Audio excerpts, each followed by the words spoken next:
Good afternoon, everyone. My name is Andrea Sampson, and I'm the CEO and founder of Talk Boutique and the Thought Leader Academy. And this is Conversations with Thought Leaders. And today I am absolutely honored to have Peter Winick with me here as my guest. We're going to be talking about the key drivers of thought leadership. Now, Peter is the founder and CEO of Thought Leadership Leverage. And over the past 2 decades, he's helped individuals and organizations build and grow revenue streams through designing and growing their thought leadership platforms, as well as acting as a guide and an advisor for increasing business to business sales of thought leadership products. He uses a combination of art, science, logic, focus, passion, and creativity to transform thought leaders' great ideas into a platform and practice so they can reach business leaders and executives to serve them the tools they and their organizations need. Peter, that is a mouthful and a big job. Both of us are working with thought leaders. So No first of problem. all, welcome. Thank you for being here. Oh, thanks for having me. Appreciate it. It's so great to be chatting with you. I know we had a great conversation on your podcast a few weeks back, leveraging thought leadership. And I was so intrigued with what you do and how the work we do is so complementary. I wanted to have you here and have a conversation. And because we both work in the area of thought leadership, and I know that people get a bit confused as to what is a thought leader, I thought it'd be good to start there. Tell me, what is your definition of a thought leader? Yeah, so I think it's a great question. First, I'll give you a couple of what it's not, right? So what's interesting is people have conversations around what is a thought leader, what is thought leadership, et cetera, but they don't calibrate on a definition, right? So Right. if I saw an agenda for a meeting that I was going to, first quarter account receivables, I know exactly what we're going to talk about. But I think to a lot of people, they don't know, is this content marketing? Is it technical? What is it? So I think it's really, really important to have a definition. The one that I tend to use, and you could kind of use any one you'd like, but I think the point is when you're having a conversation with someone, establish what you mean by it. So I think about Mhm. it in two ways. There's the thought and then there's the leadership. So where does the thought come from? The thought could come from academia. It could come from business experience. It could come from life experience. It could come from cross-pollinating two disciplines, but there's thoughts, there's ideas, right? And then the leadership is really the courage that you have as a thought leader to take that conversation, to take that discipline, to take that body of work and elevate it a bit or move it in a different direction or agree or disagree with it, but add something to it. So it's not just copy, paste, regurgitate, pithy insights. That's fortune cookies. It's, hey, here's what the body of work on agility has taught me to date. And here's where I'd like to add to that conversation. And that's thought Mm. leadership. The last thing I would say, which I think is really important, is don't ever call yourself a thought leader. It's pretentious, it's obnoxious, it's ridiculous. It's kind of like being knighted. Others in your field, in your space, We'll call you that. should sort of anoint you or use you that. Now you could say someone calls me a thought leader, but don't say I am, a self-proclaimed thought leader is not really something that's going to build a lot of Yeah. trust and credibility. It's interesting because I'm writing a book on thought leadership right now. And that's actually one of the things that I have in the book is that, thought leader, it's not something that you call yourself. It's something that other people call you. Now, that said, working in the business of thought leadership, we each kind of bring our own thought leadership to the world, Yeah. right? We have to. That's actually a big part of what we do in the world. And so it's always interesting for me as I sort of do things like this, so how do you refer to yourself in the world of thought leadership? Because I do love your definition of it. I have to say, sort of the thought and the leadership, that was a really great way to sort of pull it apart. But Right. what do you call yourself? Yeah, one of the taglines that I use is deep expertise in helping those with deep expertise. So Mm, it's a little bit mm. meta, Right, uh, right. but I think over the years it has evolved into myself and the organization being recognized for our contribution to thought leadership in the Right. space of How do you build a Right. platform? How do you scale? How do you leverage? How do you whatever? Which was never really the intent per se, but I've got a lot of stuff out there between the Yeah, podcast articles and absolutely. so yeah. Yeah, and I mean, you can see mine just above me is, I call myself a thought provoker. This was, doing a branding expert exercise recently, and it is what I do. I provoke thought, and I think it's an important piece of being a thought leader Mhm. of like getting others to think. And actually, I just want to address all of our guests here today and say, first of all, thank you for joining us live.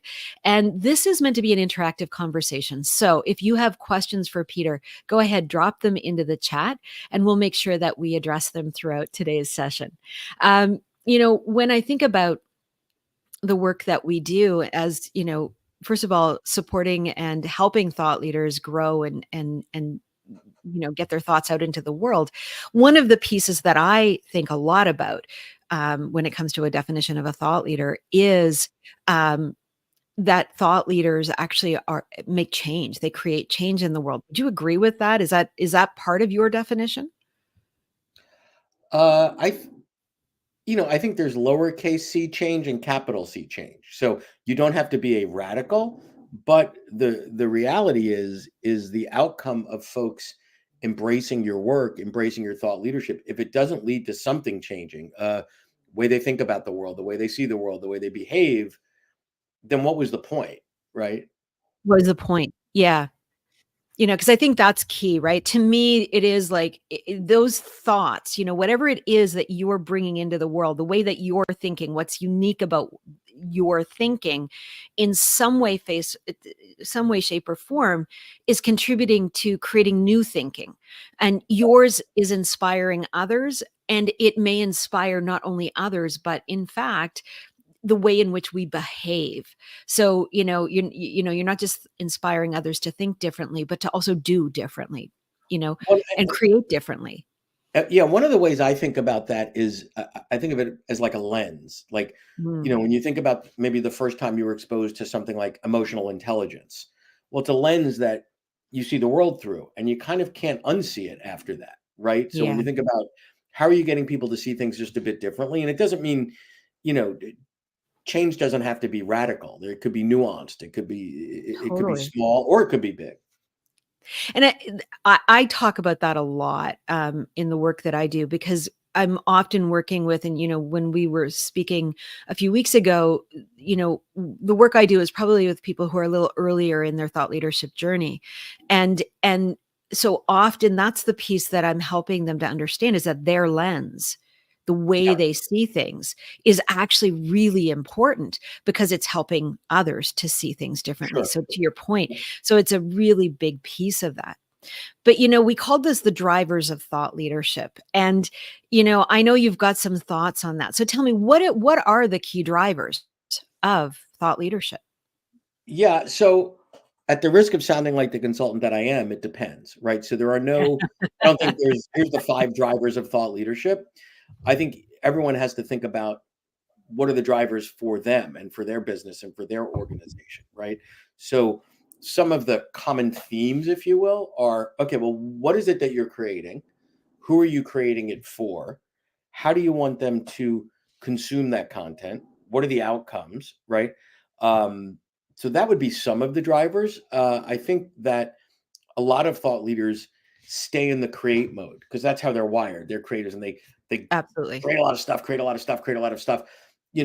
My job with my clients is to be on the rigor of the business side of the house and say, okay, if this was the real estate business and the part that you enjoyed is building stuff, but you get bored when it comes to renting and selling, there's a finite period of time until you'd be bankrupt, right? You can't just keep putting up buildings or homes or whatever and decide not to rent them or sell them. At least most of us couldn't, right? But with thought leadership, I think what happens is people constantly create, create, create, create. Maybe they use the stuff or they don't use it or they use it once or whatever. And then, I look at that and say, wow, you've got this portfolio of assets, of all this intellectual property, of all this thought leadership. And if it's sitting idle 99.9% of the time, that's just not smart. So how do we get it to out into the marketplace and democratize it and get it to extract value and pay you dividends, irregardless of what your day looks like, because a lot of our clients come to us and early on, they have what I would call a practice. They need to be in the room or in the Zoom to exchange ideas and therefore to get the dollars to be exchanged. Mhm. That's limiting, right? And it's not a bad thing. Doctors have practices, lawyers have practices, Of course. whatever. It's not a terrible thing, but it's limiting. How many hours are there in the day, or how many days are there in the week, or whatever? And you've got all this stuff that's sitting idle. So to me, it's like, okay, what are the other formats and modalities that your work should be living in? How do you sell it, market it, and distribute it so that it's effectively getting out there, irregardless of what your calendar looks like? Mhm. So what I heard you say was, first of all, one of the key drivers is create. You've got to create content. Yeah, That's really important. And of course, as we think of thought leadership, so much of it is that intellectual property that's created by that person. And it could be, an entirely new way of doing something, sure. or it could be a way of seeing something. If we think of some of the, more known thought leaders in our world, like the Brene Browns or the Simon Sinek's, Right. people I've just recently been listening to, so they're top of mind. Their thought leadership, we see it in the form of books, or we'll see it in the form of even just lectures or conversations or videos. So they're putting content out into the world. The next piece I heard you say was you need to amplify it. That needs to get Yeah. out there more. So you've got to take that content that you as a thought leader are creating, and make sure that it's getting to more and more and more audiences. So that now what happens now, because one of the things that I haven't heard you say, and I know that this is near and dear to your heart, is, oh, how does a thought leader actually monetize or create income from the work Yeah. they're doing? Yeah. Well, so let me go back to something you said. So if you look at Brene Brown or Simon Sinek, what Simon did brilliantly with Start with Why, which was his first Mhm. platform, is everything that he put out in for a long period of time always came back to Start with Why. And I think Right. that's good, right? So the point I was trying to make earlier was this constant creation of new stuff is not necessarily Mm, healthy. It might be how you're wired. Like one of the things I do with clients is say, okay, we're going to put a 90-day moratorium. You're not going to write another thing. They never listen because they of can't course. not do it. Of course. But we need to Yeah. say the issue, the reason your business is struggling is not for lack of ideas or content or creativity and all that. It's that we haven't had the deliberate strategy and focus to scale and leverage and find what is your platform, to whom, and how to get it out there. Right. So I think that's the first piece, is once you figure out sort of what the core idea, that core platform is, how do you monetize it? Well, the way you Yeah. monetize it is pretty simple. It has nothing to do with you. It has to do with who will assign the most value to it. So you have to really be um, focused on who's consuming the content, who's purchasing the content, right? Right. So for Simon, Start with Why could have been Start with Why for romance, but it wasn't. It was a leadership and business body of work where primarily middle management in large organizations, that was the target market. So then you say, okay, that's the avatar. So once you know who, with a very high level of specificity, you got to figure out who is going to consume this. And by consume, we mean pay for, not watch cat Right. videos on YouTube. And when you're defining that, you can't just do it with lazy demographics, income of X, education level of Y, company size of that, the clicks you can find on LinkedIn. You have to really do the heavy lifting, which is more the psychographics. So Right. is that person, do they have a growth mindset? Are they open to change? How do they deal with risk? The things that don't show up on a easy demographic piece, to say, oh, wait, if I'm, my avatar is someone that is risk averse, data driven, versus someone that has a open mindset but might have imposter syndrome. Very different way that you have to communicate to those types, right? Absolutely. And I think what you're getting at is so important, right? When we get into customer profiles or avatars, the demographics, they're important, of course, because it just gives us the table stakes, right? We need to know who we're talking to Yeah, at a high level, but we need to know actually what they think and what they feel. And those are the psychographics. That's where we get inside of um the core idea. And what you talked about, and I want to come back to, which is, pick an idea. You get one idea as a thought leader, and now you might have more ideas later, But to start with, you get one idea. And you can have lots of ways of saying that idea, but it's the same idea. And again, if we go back to Simon Sinek with Start With Yeah. Why, we certainly heard him tell that story many different ways. Yes. And I'm sure he got so tired of saying that over and over and over Yes. again. I'm sure, in his mind was like, my God, do I have to do this again? But the reality was we needed him to do it again because we were consuming what he was saying and we were hearing it differently every time he said it slightly differently. And Well, and so he needed to do it again for his business. Now, it may have been annoying, grating, boring. Oh my God, it's like, how many times can the Rolling Stones play Can't Get No Satisfaction, right? Like, again and again and again. But every time they do it, they have to do it as if the audience is hearing it for the first time. the first with a time. level of Well, genuine, because they might be. yeah, Right? That's exactly. the thing. Like I said, we think that everybody is hearing what we're saying every time we say it, but of course they're not. And Exactly. and when they hear us, even when when we've heard the Rolling Stones do it 2,000 times, the 2001st time might be a little different. And we're like, oh my God, I never heard that before. Yeah. And now I get something new from it. And I want to hire them now, because that's the piece, right?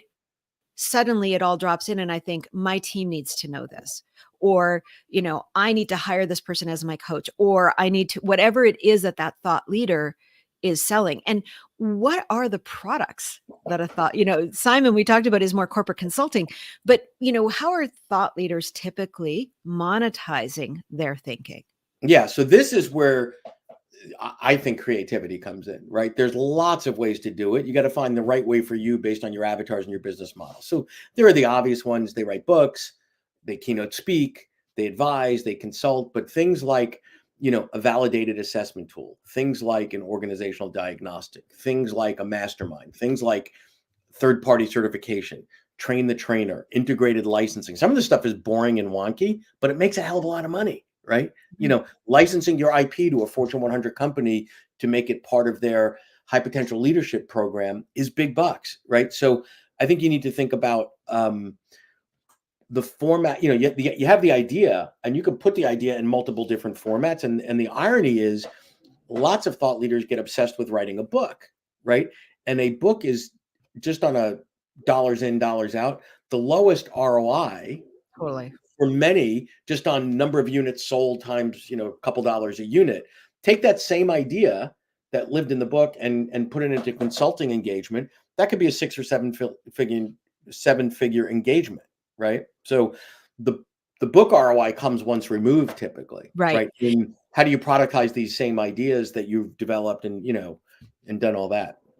Well, I think what's interesting too, when we think about monetizing is, to your point, yeah, there are the, whether it be the book or the keynote speech, but it's where do they start? And also where do they get the biggest credibility that gets them to that, leadership, inclusion in the rising stars leadership program. Like, what's that path? Because I think that's where a lot of thought leaders struggle. They think, oh, look, I just need to be on stages. And once I'm on stages, I've made it, and I'm, making that Mhm. $25,000 an hour, for being on that stage, Sure. which is, it happens for some, but I think we both know that's actually really not the end game, or shouldn't be the end game. So tell me a little bit more about that. It's about creating the credibility. Like, what are, and how do you create that credibility so that more comes afterwards? Well, the credibility is one piece of it. So getting recognition or acknowledgement from peers, others that hold you in high regard, that's all fine and dandy. But there are plenty of thought leaders that have more credibility than they need, that are still, starving artists, if you will, for some reason. So Yeah, what I absolutely. find is, and I think this is where our work is connected but slightly different, in Mhm. that your focus is early on helping them shape and get the ideas solid. I sort of say in my snarky New York way, hey, if you're a thought leader and you're having trouble with the thought stuff, I'm probably not your guy.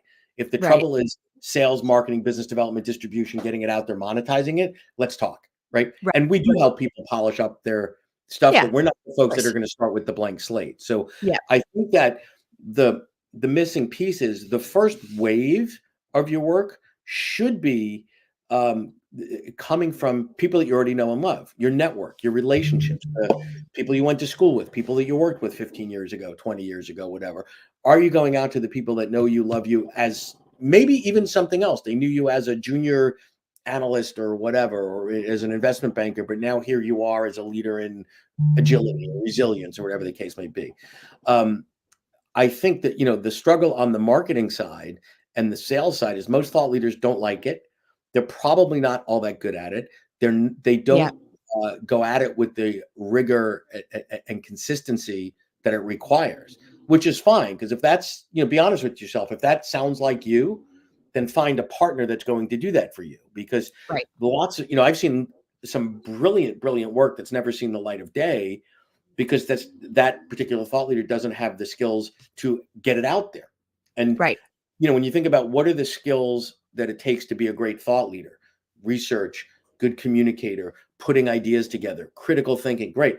What are the skills that it takes to sell those types of things? They're very, very, very different skills, and Very very different. few people, if you think of it as a Venn diagram, have that overlap. Very, very, Yeah. very few Very thought true. leaders. Like I would argue 5, maybe 10% intuitively have both of those skills. So Yeah. don't feel bad. It's just, okay, you're gifted as a thought leader, not as a marketer of thought leadership. They're two very different things. I think that's a really important point. Don't beat yourself up as a thought leader because you're not cutting through.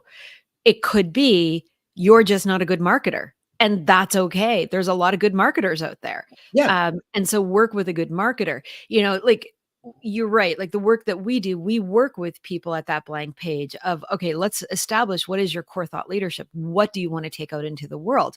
We establish that. We work with them on establishing that personal brand, and even to some degree, the communities that help them support and amplify their message. But the marketing side of it is a really, really important piece that, Yeah. we look to you, with the work that I do, I see you as a partner in terms Yeah. of being able to build and support and grow the thought leaders that we're working with to establish who they are. You know, and I think this is a lot of times with the thought leaders that we work with, especially because, and you said it early on, where your thoughts come from. You're probably an academic, maybe you're a scientist, maybe you're an artist, maybe you're a technologist. And when we think about those types of personalities, they often are so busy doing their work, they're forgetting Mhm. to tell anyone about it. And they forget that they actually do have influence in terms of the work they're doing in the world. So we That's right. help them with that piece.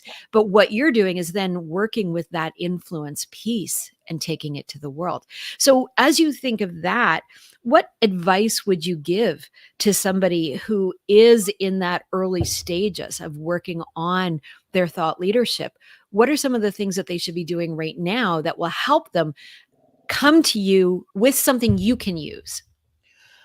Yeah. So let me go half a step backwards. So it's not just the marketing, it's also the sales, right? Because marketing's Yes. job is to support sales, right? Yes, That's what it is. absolutely. So a lot of thought Absolutely. leaders spend too much time in oh, that's a good brand building exercise. Well, Right. I can't go to the bank and deposit brand, right? At some point you have to sell something, right? At some point that's how you pay Yeah, your mortgage. So I think absolutely. that's the other piece is sometimes they get comfortable in that branding marketing. Oh, I'll go out and do a bunch of podcasts, whatever.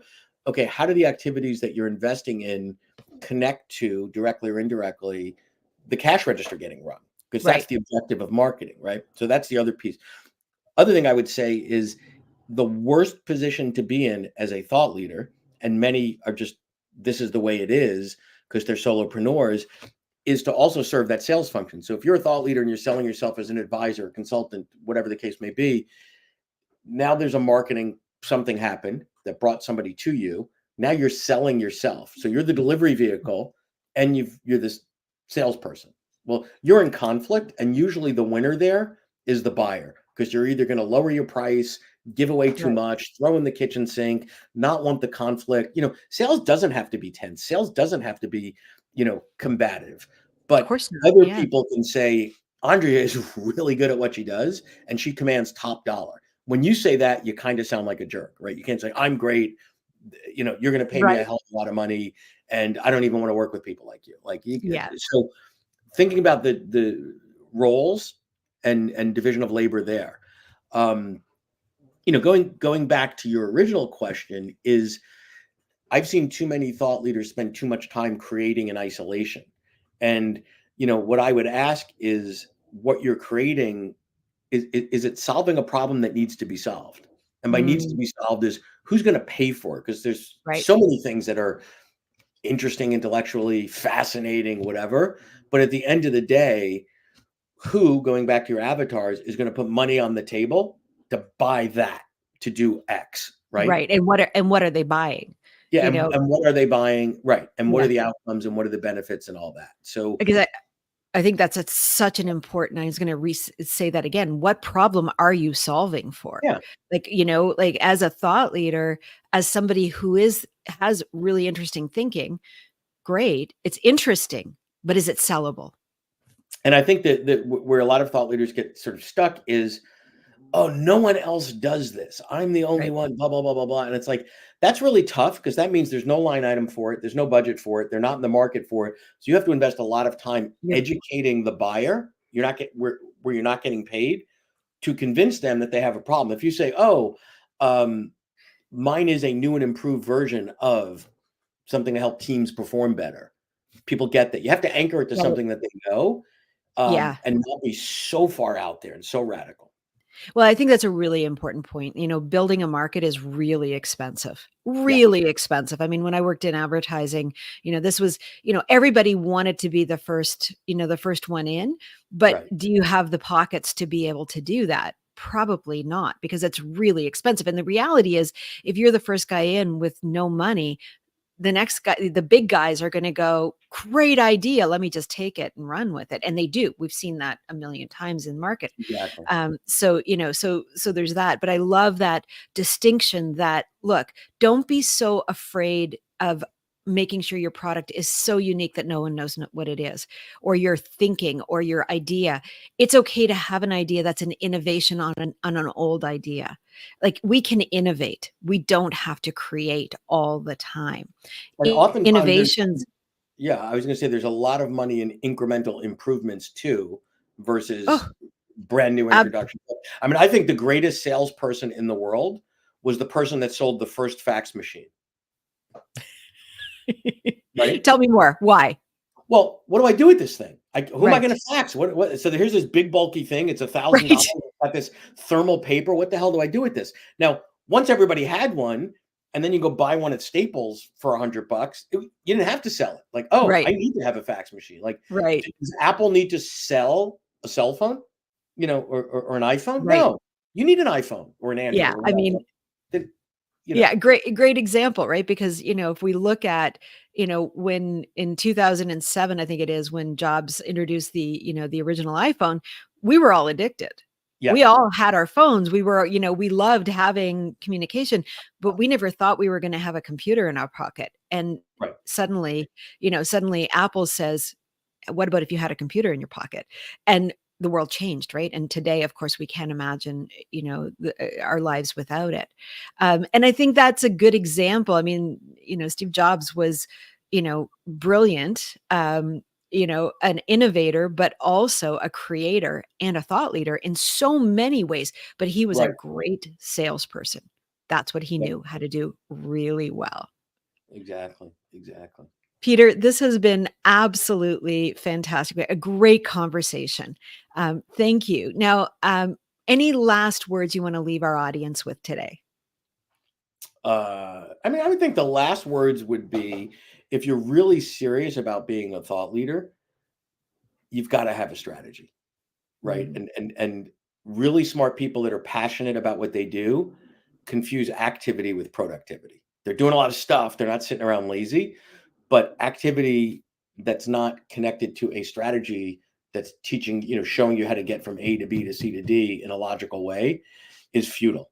It's just yeah. there's too many things to do, and you're going to be sucked into Instagram one week and writing articles. That there's so much that you can do. You got to do the right things in the right sequence against a set of desired outcomes. And the desired outcomes have to, in some way, increase your income. Yeah, otherwise it's a really expensive hobby. Get a boat. Yeah, exactly. And I think that's it. And yes, many thought leaders don't like to think about that that piece at the end, because they do tend to come from, academic careers, and money is something that comes as a byproduct. But Right. as a thought leader now, you're an entrepreneur. And I think that is the piece that I think we're all just starting to understand in the world of thought leadership, that this is also an entrepreneurial pursuit. Yeah, 100%. Thank you. Yeah. Well, thank you, Peter. This has been absolutely fantastic. How can our guests keep in touch with you? Yeah, you can check out the website, Thought Leadership Leverage. You can email me directly at peter@thoughtleadershipleverage.com. And then, the usual suspects were LinkedIn, YouTube, where you'd expect us to be. The podcast. Wonderful. We'll make sure all of those links are in the show notes. And thank you again. And thank you for everyone who joined us today. This has been a fantastic conversation. I have so enjoyed it. And we will be back, actually, I believe, next week with a new guest. And I will see you all then. And of course, watch for my thoughts of the day every day. And Peter, thank you again. Have a wonderful rest of your day. And everyone, enjoy your weekend. Thanks for having me.